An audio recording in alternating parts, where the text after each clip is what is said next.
10वीं के बाद एक मोमेंट आता है जहां एक डिसीजन क्वाइटली तुम्हारे नेक्स्ट 10 साल शेप कर देता है। साइंस, कॉमर्स, आर्ट्स, लोग सोचते हैं वो सिर्फ सब्जेक्ट चूज कर रहे हैं, लेकिन एक्चुअली वो एक डायरेक्शन चूज कर रहे होते हैं बिना ये समझे कि वो कहाँ ले जाएगा। और सच ये है, अगर मुझे 2026 में दोबारा चूज करना होता तो मैं वैसे चूज नहीं करता जैसे ज्यादा लोग करते हैं। इसलिए नहीं क्योंकि वह गलत है, बल्कि इसलिए क्योंकि गेम चेंज हो चुका है और ज्यादा लोगों को ये अभी तक समझ नहीं आया। यूजुअली ये डिसीजन एक सिंपल सीन में होता है। तुम पेरेंट्स के साथ बैठे होते हो, शायद टीचर या कोई रिलेटिव भी होता है जो सब जानता है, और वही सवाल आता है, साइंस लेगा या कॉमर्स? मार्क्स अच्छे हैं तो साइंस ले लो, सेफ ऑप्शन चूज करो। हर किसी का ओपिनियन होता है, हर किसी को कॉन्फिडेंस होता है, लेकिन अंदर से तुम अनश्योर होते हो, क्योंकि ये छोटा डिसीजन नहीं लगता, ये हैवी लगता है। जैसे जो भी चूज करोगे उसमें फंस जाओगे। तो ज्यादा लोग वही चूज करते हैं जो सेफ लगता है, मार्क्स फॉलो करके, क्राउड फॉलो करके या प्रेशर फॉलो करके।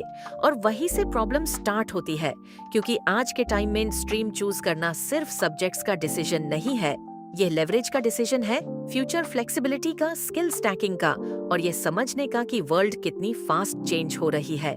सबसे बड़ी मिस्टेक मार्क्स के बेसिस पर चूज करना। तुम्हारे मार्क्स अच्छे आए, सब बोलते हैं साइंस ले लो, क्योंकि टॉपर्स वही करते हैं। लेकिन मार्क्स सिर्फ परफॉर्मेंस दिखाते हैं, प्रेफरेंस नहीं, क्यूरियोसिटी नहीं, लॉन्ग टर्म इंटरेस्ट नहीं, सिर्फ इसलिए कि तुम फिजिक्स पढ़ सकते हो। इसका मतलब यह नहीं कि तुम अपनी लाइफ उसके अराउंड बनाना चाहते हो। इसलिए ये पूछो मैं क्या कर सकता हूँ, नहीं, ये पूछो मैं क्या करना एंजॉय करता हूँ। फिर आता है सेफ स्ट्रीम का इल्यूजन। लोग बोलते हैं साइंस सेफ है, कॉमर्स में स्कोप है, आर्ट्स रिस्की है, लेकिन 2026 में कोई स्ट्रीम सेफ नहीं है। मार्केट स्किल्स पर चल रहा है, एआई, ऑटोमेशन, कंपटीशन, इनको फर्क नहीं पड़ता तुमने क्या स्ट्रीम ली, उन्हें फर्क पड़ता है तुम क्या कर सकते हो। एक कॉमर्स स्टूडेंट स्ट्रॉन्ग स्किल्स के साथ एक वीक साइंस स्टूडेंट से आगे निकाल सकता है, और वाइस वर्सा। इसलिए कौन सी स्ट्रीम सेफ है मत पूछो, मैं कौन सी स्किल्स बिल्ड करूंगा यह पूछो। फिर आता है क्राउड फॉलो करना। फ्रेंड्स साइंस ले रहे हैं तो तुम भी ले लेते हो, कंफर्टेबल लगता है, फेमिलियर लगता है, लेकिन तुम अपना पाथ चूज नहीं कर रहे, तुम किसी और का पाथ बोरो कर रहे हो, और धीरे धीरे डिफरेंसेस दिखने लगते हैं। Interest, energy, motivation. कुछ लोग ग्रो करते हैं, कुछ क्वाइटली स्ट्रगल करते हैं, और उन्हें समझ भी नहीं आता क्यों। इसलिए थोड़ा पॉज करो, नॉइज इग्नोर करो, क्योंकि तुम्हारा पार्ट तुम्हारी थिंकिंग से मैच होना चाहिए, तुम्हारे सर्कल से नहीं। एक और subtle mistake, future direction ignore करना। स्टूडेंट्स प्रेजेंट के बेसिस पर चूज करते हैं, करंट सब्जेक्ट्स, करंट ट्रेंड्स, लेकिन फ्यूचर कंप्लीटली डिफरेंट होगा। एआई सब चेंज कर रहा है, कंटेंट, कोडिंग, बिजनेस, डिजाइन, सैब। इसलिए स्ट्रीम सिर्फ बेस लेयर है, फाइनल आउटकम नहीं। स्मार्ट स्टूडेंट्स स्ट्रीम के साथ स्किल स्टैक करते हैं, साइंस के साथ कोडिंग, कॉमर्स के साथ डिजिटल मार्केटिंग, आर्ट्स के साथ कंटेंट क्रिएशन। ये कॉम्बिनेशन रियल लेवरेज क्रिएट करता है।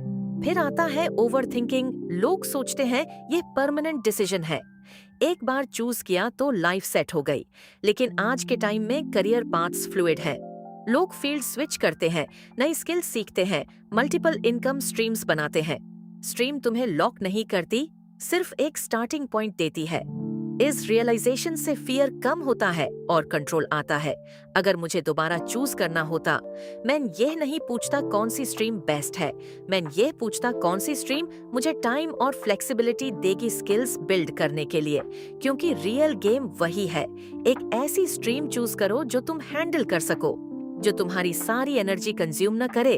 फिर एक्स्ट्रा टाइम यूज करो हाई वैल्यू स्किल्स बिल्ड करने के लिए, communication, digital skills, problem solving. And में ये सब्जेक्ट से ज्यादा मैटर करते हैं। जब तुम पीछे देखते हो सब क्लियर हो जाता है। स्ट्रीम फ्यूचर लॉक नहीं करती, तुम्हें पोजीशन करती है ग्रोथ के लिए, अडेप्टेबिलिटी के लिए, अपॉर्चुनिटीज के लिए। साइंस, कॉमर्स, आर्ट्स डेस्टिनेशन नहीं है, स्टार्टिंग पॉइंट्स हैं जो तुम साथ में बिल्ड करते हो। स्किल्स, एक्सपीरियंस, थिंकिंग, वो तुम्हारा फ्यूचर शेप करता है। इसलिए 10th के बाद जो डिसीजन तुम लेते हो वो तुम्हारी लाइफ डिफाइन करने के लिए नहीं होता, वो सिर्फ फर्स्ट मूव होता है। और जब तुम ये समझ जाते हो, तुम फियर से चूज नहीं करते, प्रेशर से नहीं करते, कंफ्यूजन से नहीं करते, तुम क्लैरिटी से चूज करते हो। और जो पहले रिस्की लग रहा था, वह एक अपॉर्चुनिटी लगने लगता है, क्योंकि अब तुम सिर्फ स्ट्रीम चूज नहीं कर रहे, तुम अपना पाथ डिजाइन कर रहे हो।